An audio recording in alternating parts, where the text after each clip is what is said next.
আসসালামু আলাইকুম। এটা হচ্ছে ডাব্লিউএস সেন্টার এবং ডাব্লিউএস সিআরএম সফটওয়্যার অ্যাক্টিভ করার জন্য রিসেলার প্যানেল। এটা হচ্ছে আমাদের ডাব্লিউএস সিআরএম সফটওয়্যার ভার্সন 4 এবং এটা হচ্ছে ডাব্লিউএস সেন্টার সফটওয়্যার ভার্সন 5। তো এই সফটওয়্যারগুলো অ্যাক্টিভ করার জন্য এটা হচ্ছে আমাদের রিসেলার প্যানেল। আপনারা যারা আমাদের থেকে রিসেলার নেবেন আপনাদের হচ্ছে এরকম একটা লগ ইন প্যানেল থাকবে। ইউজার নেম, ইমেল এবং পাসওয়ার্ড দেওয়া থাকবে। আপনারা ইমেল পাসওয়ার্ড দিয়ে এইভাবে এখানে লগ ইন ক্লিক করলে লগ ইন হয়ে যাবে।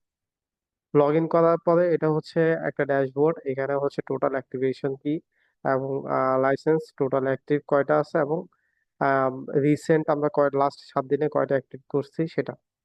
তো আমরা হচ্ছে এটা হচ্ছে WS CRM software. WS CRM আপনারা এর আগে যারা ইউজ করছেন আপনারা হয়তোবা বিস্তারিত জানেন। বিস্তারিত ডাব্লিউএস সিআরএম সফটওয়্যার কিভাবে ইউজ করবেন সে বিষয়ে হচ্ছে এবং আপনার কাস্টমারদেরকে আপনারা কিভাবে গাইড করবেন সেই বিষয়ে হচ্ছে আমাদের ভিডিও টিউটোরিয়াল আছে, সেগুলো আমরা আপনাদেরকে পাঠাবো। আর এটা হচ্ছে WS center software. WS center সফটওয়্যারও হচ্ছে ভার্সন, এটা মেইন ডেভেলপার থেকে যখন আপডেট হয় আপনারা আপনাদের প্যানেলে আপডেট ভার্সন পেয়ে যাবেন। কিভাবে পাবেন আমরা সেটা দেখাবো। এবং হচ্ছে এই সফটওয়্যারটা আপনার প্রতিটা ফাংশন কিভাবে কাজ করবে সে বিষয়ে হচ্ছে আমাদের বিস্তারিত টিউটোরিয়াল আছে। তো আজকে সফটওয়্যার কিভাবে কাজ করবে সেটা দেখাবো না, আজকে আমরা দেখাবো হচ্ছে আমাদের প্যানেল থেকে আপনারা কিভাবে লাইসেন্স কি অ্যাক্টিভ করবেন। তো এটা হচ্ছে ড্যাশবোর্ড। এই ড্যাশবোর্ডটা আমরা আলোচনা করলাম এবং এখানে হচ্ছে লাইসেন্সের ক্ষেত্রে ভিউ এবং ক্রিয়েট দুইটা অপশন আছে।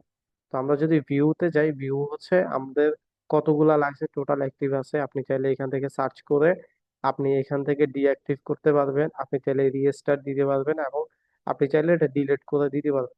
যেমন আপনার কোনো কাস্টমারদের হচ্ছে কম্পিউটার উইন্ডোজ দিয়ে দিছে এবং সেক্ষেত্রে সেম কি একবারের মধ্যে একবার অ্যাপ্লাই করে ফেলছে। এখন হচ্ছে কাস্টমার আপনাকে বললো যে আপনার এই কি সেম কিটা নিচ্ছে না। তখন আপনি রেজিস্টার দিয়ে দিবেন, রেজিস্টার দিয়ে আপনি সেম কিটা তাকে আবার অ্যাপ্লাই করতে বলবেন, সেটা সেম আপনার এক্সপায়ার ডেট পর্যন্ত এটা কাজ করবে। এরপরে হচ্ছে আপনার কোনো কাস্টমার যদি আপনার থেকে অ্যাক্টিভ করে নিচ্ছে কিন্তু আপনাকে টাকা এখনো পে করে নাই বা আপনার সাথে প্রতারণা করছে, সেক্ষেত্রে আপনি চাইলে এখান থেকে ডিঅ্যাক্টিভ করে দিতে পারবেন, ডিঅ্যাক্টিভ করতে পারবেন এবং ডিলিট করে দিতে পারবেন। তো এখানে সবকিছুই অনলাইন সিস্টেম। আপনি চাইলে কাস্টমারদেরকে আগে অ্যাক্টিভ করে দিয়ে পরে তাদের থেকে টাকা নিতে পারবেন, কোনো সমস্যা নাই। এই সফটওয়্যারটা হচ্ছে সম্পূর্ণ অনলাইন সিস্টেম। আপনাদের সাথে এরকম না যে অ্যাক্টিভেশন করে নেওয়ার পরে এটা সে ইউজ করতে পারবে, আপনার হাতে সব কন্ট্রোল থাকবে। আর এখানে হচ্ছে ডাউনলোড অপশন থেকে আমাদের হোয়াটসঅ্যাপ সিআরএম এবং হোয়াটসঅ্যাপ সেন্ডার যখনই আপডেট আসবে আপনারা আপনাদের প্যানেল থেকে অটো ডাউনলোড অপশন থেকে আপডেট করে নেবেন। তো প্রতিটা সফটওয়্যারের জন্য আলাদা আলাদা, আপনি যদি ডাব্লিউএস সেন্টারের জন্য আলাদা রিসেলার নেন সেক্ষেত্রে আপনাকে ডাব্লিউএস সেন্টারে অ্যাক্সেস দেওয়া হবে এবং আপনি যদি ডাব্লিউএস সিআরএম এর জন্য রিসেলার নেন সেক্ষেত্রে আপনাকে ডাব্লিউএস সিআরএম দেওয়া হবে। এবং এখানে যে যে দুইটা অপশন আছে এই দুইটা এখন আমরা নিই নাই, নিজেরাও নিই নাই, কারণ এগুলো আমাদের প্রয়োজন হয় না। এপিআই হচ্ছে যারা ডেভেলপার তাদের প্রয়োজন হয়, আমাদের কোনো ডেভেলপার যদি কেউ যদি এপিআই অ্যাক্সেস চায় সেক্ষেত্রে আমাদের সাথে কথা বললে আমরা বিস্তারিত বলে দিব।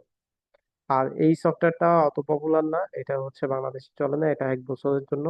এগুলা হচ্ছে রিসেলার হচ্ছে লাইফ টাইম।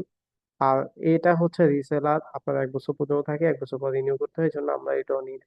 যেহেতু আমরা চাই যে একটা ছোট ইনভেস্টমেন্ট করে লাইফ টাইম যেন আমরা ব্যবসা করতে পারি, সেই জন্য ডাব্লিউএস সিআরএম ডাব্লিউএস সেন্টার ঠিক আছে। আর এখানে হচ্ছে লগ অপশন, আপনার কখন লগ ইন করছেন কখন ক্রিয়েট করছেন সবকিছু। আর এখানে আপনার প্রোফাইলে আপনি চাইলে পাসওয়ার্ড, আপনার যে পাসওয়ার্ড আপনি পাসওয়ার্ড চেঞ্জ করে ফেলতে পারেন। এখন আমরা দেখবো যে কিভাবে অ্যাক্টিভ করবেন। আপনি এখানে কাস্টমারের নাম দিবেন, ইমেল দিবেন, ফোন নাম্বার দিবেন এবং অ্যাক্টিভেশন সেম কাস্টমার কয়টা ডিভাইসে আপনার অ্যাক্টিভ করবে সেই সেটা আপনি দিয়ে দিবেন। এখানে 3টা 4টা 5টা, আমরা সাধারণত একটা করেই দিই, একটা ডিভাইসে ইউজ করবে। আর এক্সপায়ার ডেট হচ্ছে আপনার মান্থ, ডেট এবং ইয়ার, আপনি যে যে কোনো ডেট সিলেক্ট করে দিতে পারবেন অথবা এখানে লিখতে পারবেন। অথবা আপনি যদি কোনো এক্সপায়ার ডেট না দেন সেক্ষেত্রে এটা আনলিমিটেড কাজ করবে। আর এখান থেকে আপনি যে প্রোডাক্টটা সেল করবেন, আপনি যদি ডাব্লিউএস সেন্ডার নেন সেক্ষেত্রে ডাব্লিউএস সেন্ডার আপনার অটো ডিফল্ট থাকবে, এবং আপনি যদি WSCRM রিসেলার নেন, রিসেলার থাকবে। অথবা আপনি যদি দুইটা একসাথেই আমাদের থেকে রিসেলার নেন, সেক্ষেত্রে দুইটা একসাথেই কাজ করবে। তো আমাদের আজকের ভিডিও এ পর্যন্ত, এবং সফটওয়্যার গুলা কিভাবে কাজ করবে সেই বিষয়ে হচ্ছে আমাদের ভিডিও ডেসক্রিপশনে দেওয়া থাকবে। এবং হচ্ছে প্রতিটা সফটওয়্যারের রিসেলার প্রাইস আলাদা আলাদা, রিসেলার লিংক দেওয়া থাকবে। অথবা সরাসরি আমাদের হোয়াটসঅ্যাপে আপনারা মেসেজ করে বিস্তারিত কথা বলে, আমাদের হোয়াটসঅ্যাপ নাম্বারে কল করলে আমরা বিস্তারিত কথা বলবো এবং প্রাইস কত সেই বিষয়ে আপনাদেরকে জানাবো। আজকের ভিডিও এ পর্যন্ত। ধন্যবাদ সবাইকে। আসসালামু আলাইকুম।